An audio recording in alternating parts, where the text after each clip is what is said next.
Hey guys, we are now going to be studying a new topic in imperialism, and it's going to be between two independent different empires. First, the British Empire, and then secondly, the Chinese Empire, um, Song, and the Qin dynasties throughout time. So during this age of imperialism, there's this big thing, an event, and there's multiple of them. We'll just call them the Opium Wars. Now, with the Opium Wars, what they are, they're just wars fought to gain access for trade in China and is primarily for the British Empire.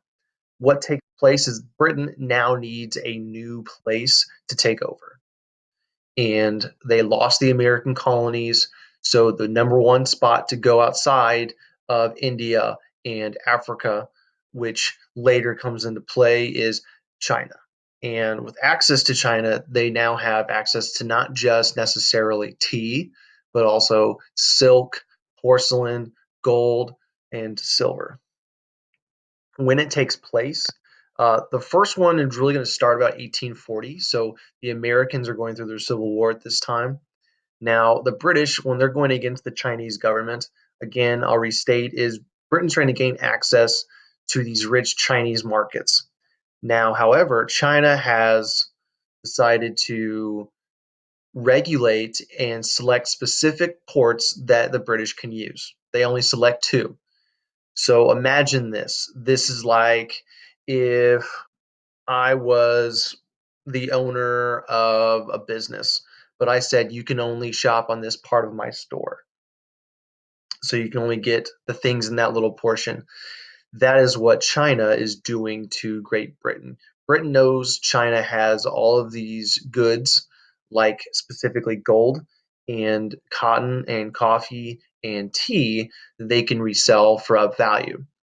Now, China is going to regulate that and still want to keep their products their own.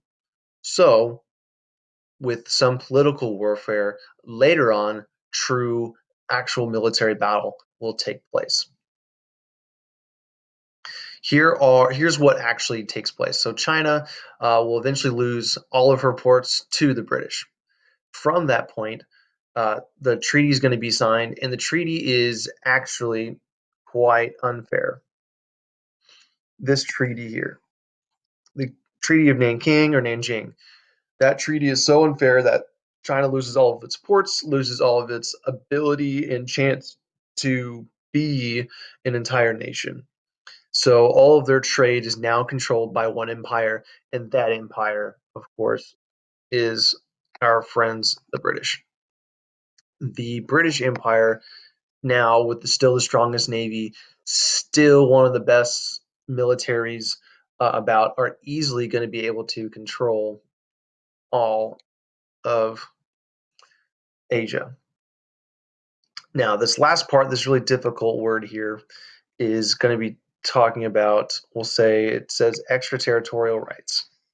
So this is going to be telling us that the British now are going to have their own people living in China.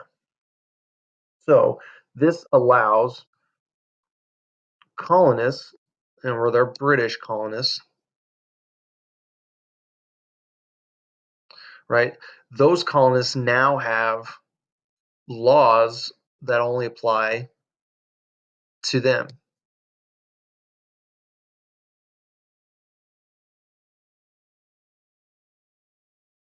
And those laws that apply to them are saying here colonist laws to British for British, right?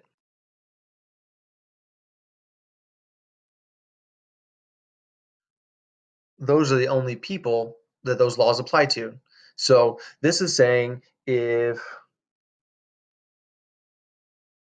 I have my own society, then that means you can't, the laws that apply to you, but my own rules apply to me. The last image here is just uh, the actual other European nations that come about and take over all of China. You can see Japan, the United